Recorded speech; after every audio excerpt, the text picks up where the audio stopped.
Friends, कैसे हैं आप लोग? आशा करता हूँ आप लोग बहुत बढ़िया से होंगे। इंग्लिश की अपनी जर्नी में आगे बढ़ते हुए आज हम कुछ एग्जांपल्स सिनोनिम्स पर लाए हैं और कुछ इडियम्स एंड फ्रेजेस पर लाए हुए हैं। शुरू करते हैं पहला एग्जांपल के साथ।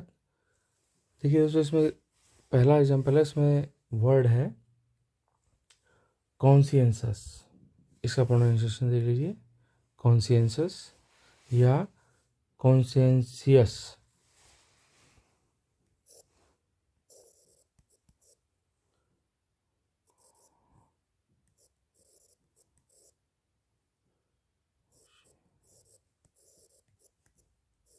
कॉन्शियंसस या हम कह सकते हैं कॉन्सेंसियस।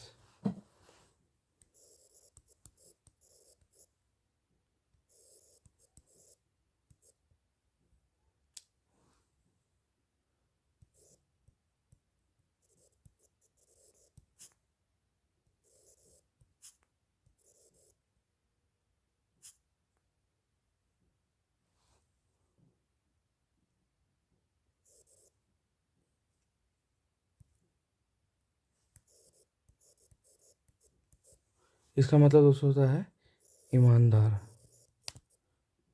इसका मतलब होता है ईमानदार या कर्तव्यनिष्ठ, अपने कर्तव्य का जो बहुत पक्का हो। पहले ऑप्शन पर दोस्तों जो वर्ड है उसका मतलब कॉन्सेंट्रेटेड दिया है, इसका मतलब होता है केंद्रित। दूसरे पर ये नहीं है। दूसरे पर साइंटिफिक, वैज्ञानिक, ये भी नहीं है। ऑनेस्ट माने ईमानदार, ये है ईमानदार। और फॉल्स माने झूठा, गलत, नकली, ये भी नहीं है। तो हमारा ऑप्शन सी पर ऑनेस्ट वर्ड कॉन्शियंसस को रिप्लेस कर रहा है। चलते हैं अगले एग्जाम्पल की तरफ दोस्तों। इन्फ्लुएंस। इन्फ्लुएंस का मतलब दोस्तों होता है निष्कर्ष निकालना।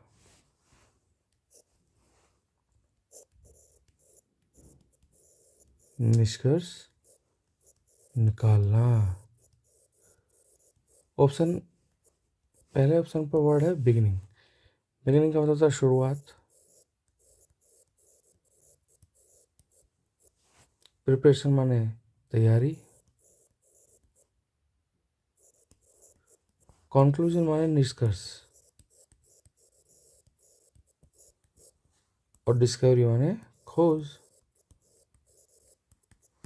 तो सी ऑप्शन पर कंक्लूजन इन्फ्लुएंस को रिप्लेस कर रहा है। चलते हैं अगले एग्जाम्पल की तरफ दोस्तों। इम्प्लिसिट। इम्प्लिसिट का मतलब दोस्तों होता है अंतर्निहित।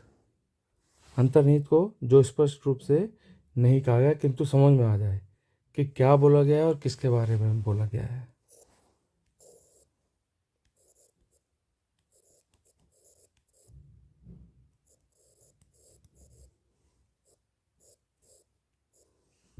अनस्पोकन, बिना बोला हुआ।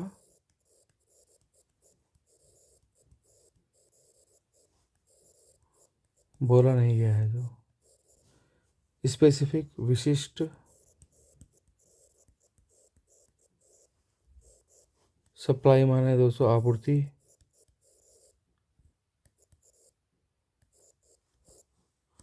ड्रिवन माने बाध्य करना या ड्राइव करके लेके गया। तो आप देखिए इसमें अनस्पोकन, बिना बोला हुआ, और अंतर्निहित जो स्पष्ट रूप से ना कहा गया हो और फिर भी समझ में आ जाए किसके बारे में कहा गया है और क्या कहा गया है। तो अपने उस मीनिंग के साथ अनस्पोकन इम्प्लिसिट को रिप्लेस कर रहा है। चलते हैं अगले एग्जाम्पल की तरफ दोस्तों। दोस्तों ये हाइंड। हिंड नहीं है, इसका प्रोनाउंसिएशन है हाइंड। हाइंड। आप इसको देखें, बिहाइंड होता है ना, पीछे। तो ये हाइंड है। फ्रंट माने दोस्तों सामने। इसका मतलब होता है, हैंड का मतलब होता है पिछला। फ्रंट माने सामने। नियर माने पास। फर्स्ट माने पहला। और रियर माने पिछला। तो स्पष्ट है दोस्तों, रियर हाइंड को रिप्लेस करा। चलते हैं अगले एग्जाम्पल की तरफ दोस्तों। फोर्टिफाई। फोर्टिफाई माने दोस्तों होता है मजबूत करना या दृढ़ करना। मजबूत करना या दृढ़ यानी कि पक्का। हार्म, हार्म माने होता है हानि, चोट, नुकसान। नेग्लेक्ट, उपेक्षा करना, उपेक्षा करना। सिक्योर, सुरक्षित करना।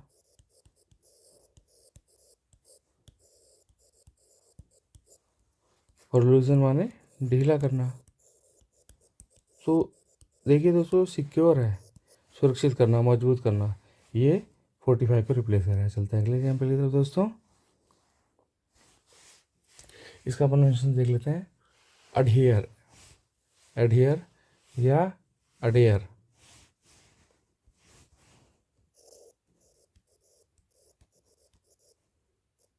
अडेयर या एडहियर। इसका मतलब होता है पालन करना, किसी नियम का पालन करना, सलाह का पालन करना। कंप्लाई माने, कंप्लाई माने अनुपालन, अनुपालन।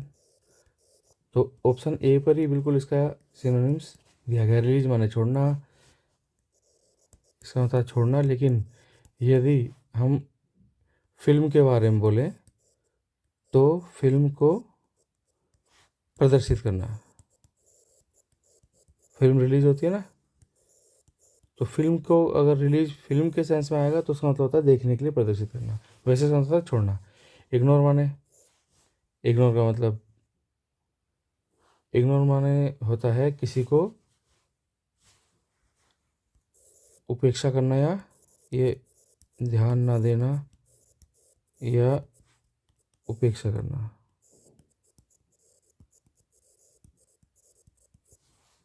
डिटैच, डिटैच माने दोस्तों अलग करना, हटाना, हटाना, अलग करना। फाइल में कोई पेज हटाना उसको डिटैच बोलेंगे। तो देखिए दोस्तों, ऑप्शन ए पर कॉम्प्लाई अडेयर को या एडहियर को रिप्लेस कर रहा है। चलते हैं अगले एग्जाम्पल की तरफ दोस्तों। ये दोस्तों वर्ड है कंबस्टिबल। कंबस्टिबल माने दहनशील, दहनशील, दहनशील माने जो आग पकड़े।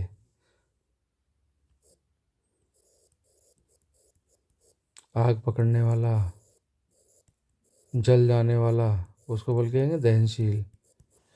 अनब्रेकेबल, तोड़ा ना जा सके, तोड़ा ना जा सके। फ्रेजाइल, फ्रेजाइल में आसानी से टूटने वाला, जैसे कांच के बर्तन आसानी या वस्तु, कांच की कोई वस्तु से टूटने वाला। नॉन एक्सप्लोसिव, जो विस्फोटक ना हो, विस्फोटक,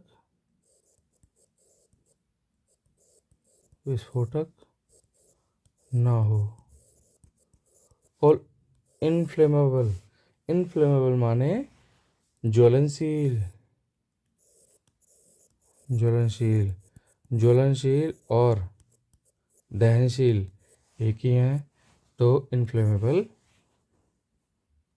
कॉम्बस्टिबल को यहाँ पर रिप्लेस करा। चलते हैं अगले एग्जाम्पल की तरफ दोस्तों। इंथ्राल, इंथ्राल इसका मतलब होता है दास बनाना या गुलाम बनाना, दास बनाना या गुलाम बनाना। इसका एक मीनिंग दोस्तों और होता है, वो होता है मंत्र मुग्ध कर देना। मंत्र मुग्ध ऐसी परफॉर्मेंस जिससे देखकर आप गुलाम बन जाएं, मंत्रमुग्ध हो जाएं, खो जाएं। फ्री माने दोस्तों आज़ाद नहीं है। मैस्मराइज माने होता है मंत्र मुग्ध कर देना, मंत्र मुग्ध कर देना। और यही इसके मीनिंग, इस मीनिंग के साथ इसको रिप्लेस करेगा। डिस्गस्ट माने दोस्तों घृणा, और रिपेल माने रिपेल, रिपेल माने पीछे हटना, पीछे हटना। ठीक है दोस्तों, तो हमारा आंसर है मैस्मराइज। चलते हैं अगले एग्जाम्पल की तरफ। इसका प्रोनाउंसिएशन देख लेते हैं। एनुएंडो, क्या इसका प्रोनाउंसिएशन? एनु एंडो। और मीनिंग क्या है? व्यंग्योक्ति, उपहासोक्ति।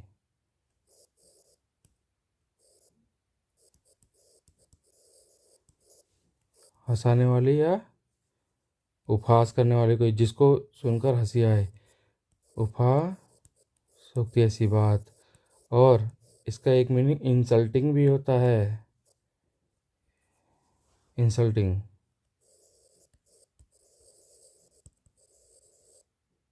अपमानजनक। अब देखिए दोस्तों ऑप्शन में क्या है? प्रूफ, प्रमाण, एविडेंस, सबूत, वही प्रूफ ही है ये भी। वेरिफिकेशन माने वेरीफाई करना या सत्यापन करना, सत्यापन करना। और इम्प्लीकेशन माने फंसाना,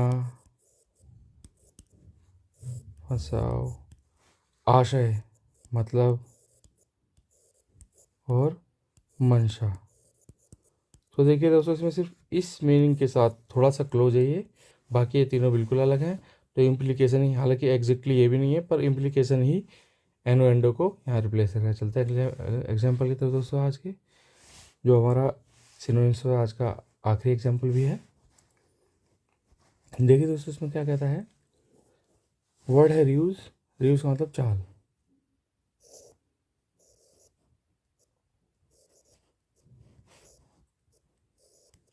मीनिंग चाल। अब देखिए रूल्स माने दोस्तों नियम, ये तो नहीं है। ट्रिक का मतलब चाल होता है, बी। फ्यूल माने ईंधन, और एक्सचेंज माने बदलना। स्टॉक एक्सचेंज सुना है आपने, वहाँ पर अदला बदली होती है, लेन देन होता है पैसे का और शेयर्स में, या शेयर को बेच के दूसरे शेयर लेते हैं। एक्सचेंज माने बदलना। तो हमारा आंसर यहाँ पर वैसे ऑप्शन पर ट्रिक यूज को रिप्लेस करेगा। चलते हैं दोस्तों अपने अगले एग्जाम्पल्स की तरफ, जो कि है ईडीएम से फ्रेजेस पर। पहला एग्जाम्पल में दोस्तों क्या बोलता है? ए डैम्प स्क्विब। डैम्प स्क्विब का मतलब दोस्तों होता है ए सिचुएशन और event which is much less impressive then expected. आपने जैसी आशा करी हो उससे कम इम्प्रेसिव निकले। मन में जो हो कि भाई ऐसा होगा, सिचुएशन या कोई चीज़ आपने सोची होगी भाई इस तरीके की होगी, घटना ऐसी होगी, वैसी ना हो, उससे थोड़ा कम प्रभाव वाली हो। तो उसके लिए हिंदी में जो बोलते हैं ऊंची दुकान फीका पकवान, वही डैम्प स्क्विड है, आशा के विपरीत परिणाम। चलते हैं अगले एग्जाम्पल दोस्तों।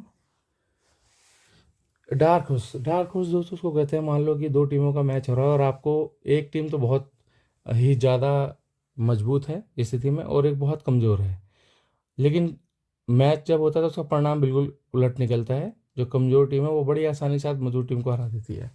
तो उस केस में क्या होता है? अप्रत्याशित रूप से विजेता बनकर उभरने वाला, उसको हम क्या कहेंगे?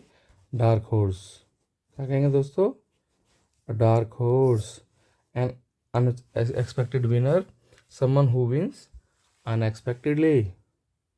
चलते हैं अगले एग्जाम्पल की तरफ दोस्तों। अगला इडियम फ्रेज है diamond in the rough. Diamond in the rough का मतलब दोस्तों होता है कोई ऐसी वस्तु या कोई ऐसा व्यक्ति जिसमें पोटेंशियल और टैलेंट तो बहुत है, लेकिन उसको पॉलिश नहीं किया गया है, या ट्रेनिंग, उसमें थोड़ी सी ट्रेनिंग की कमी है। अगर उसको थोड़ी सी ट्रेनिंग दे दें या कोई स्तर दे दें उसको परफॉर्म करने के लिए, स्टेज उपलब्ध करा दें, तो वह काफ़ी आगे तक जाएगा। तो हम बोलेंगे उसके छिपे गुणों वाला व्यक्ति हिंदी में, जिसका मतलब इंग्लिश में छिपे गुणों वाले व्यक्ति के लिए हम इस्तेमाल करेंगे a diamond in the rough. चलते हैं अगले एग्जाम्पल की तरफ दोस्तों। A drop in the ocean. Drop in the ocean मतलब समुद्र में एक बूंद के समान, यानी जितनी आपको आवश्यकता है उसमें मात्र थोड़ा सा ही आपको मिला है, जितना आपने एक्सपेक्ट किया था उससे बहुत ही कम। तो जैसे मान लीजिए कि आपको आशा तो है कि आप ड्रीम्स 11 में आप जाएंगे, तो आप सोचते तो हैं कि 1 करोड़ का या 5 करोड़ का प्राइज़ लेके आएंगे, और मिलता है आप जैसे 50 रुपये लगा के खेलते हैं और 60 या 70 रुपये मिलता है, तो 20 रुपये की जो विनिंग है, ₹20 विनिंग, वो है ए ड्रॉप इन द ओशन, ऊँट के मुँह में जीरा। चलते हैं अगले एग्जाम्पल की तरफ दोस्तों। A fish out of water, an uncomfortable position. कैसी पोजिशन? जो अनकंफर्टेबल है, या ऐसी पोजिशन अनफैमिलियर, जिस जैसे उस परिस्थिति में आप पहले कभी नहीं पड़े हैं, ऐसी परिस्थिति। असहज, और उसमें आप असहज महसूस करते हैं। ठीक है दोस्तों, उसको बोलेंगे a fish out of water. चलते हैं अगले एग्जाम्पल की तरफ दोस्तों। A fool's paradise, being happy for foolish reason. बैठे बैठे ख्याली पुलाव बना रहे हैं मन में, ऐसा हो जाएगा वैसा जाएगा, और खुश हो जा रहे हैं। कोई ऐसी परिस्थिति जिसके बारे में आप सिर्फ ब्राइटर साइड को देखते हैं और उसके डार्क साइड को नहीं देखते हैं, और ब्राइटर साइड के हिसाब से आप परिणाम परिणाम परिणाम सोच रहे थे कि भाई ऐसा होगा फिर ऐसा हो जाएगा, और पॉजिटिव ही सोच रहे हैं, जबकि उसमें नेगेटिव जो उसके पोटेंशियल हैं उसकी तरफ आप ध्यान नहीं देते हैं। तो हवाई महल, हवाई किला बनाते रहते हैं कि ऐसा नहीं ऐसा हो जाएगा, जो कि वास्तविकता में उसके उल्टा भी हो सकता है और होता है। तो इसे क्या बोलेंगे हम? ए फूल्स पैराडाइज। सिर्फ ब्राइटर साइड को देखते हुए एक्सपेक्ट करना। चलते हैं अगले एग्जाम्पल की तरफ दोस्तों। ये आज का हमारा आखिरी एग्जाम्पल था। आई होप आज की वीडियो आपके लिए काफ़ी नॉलेजेबल रही होगी। तो आशा करता हूँ जिस प्रकार से आप लोग हमारा सपोर्ट कर रहे हैं, ऐसे ही हमारा सपोर्ट करना जारी रखेंगे। वीडियो को लाइक करें और कंटेंट को सपोर्ट करें। अगर आपने चैनल सब्सक्राइब नहीं किया तो कृपया सब्सक्राइब करें और अपने जानकार लोगों से भी सब्सक्राइब कराएं। चलिए दोस्तों, मिलते हैं अपने अगले वीडियो में कुछ नए एग्जाम्पल की तरह के साथ। तब तक के लिए बाय।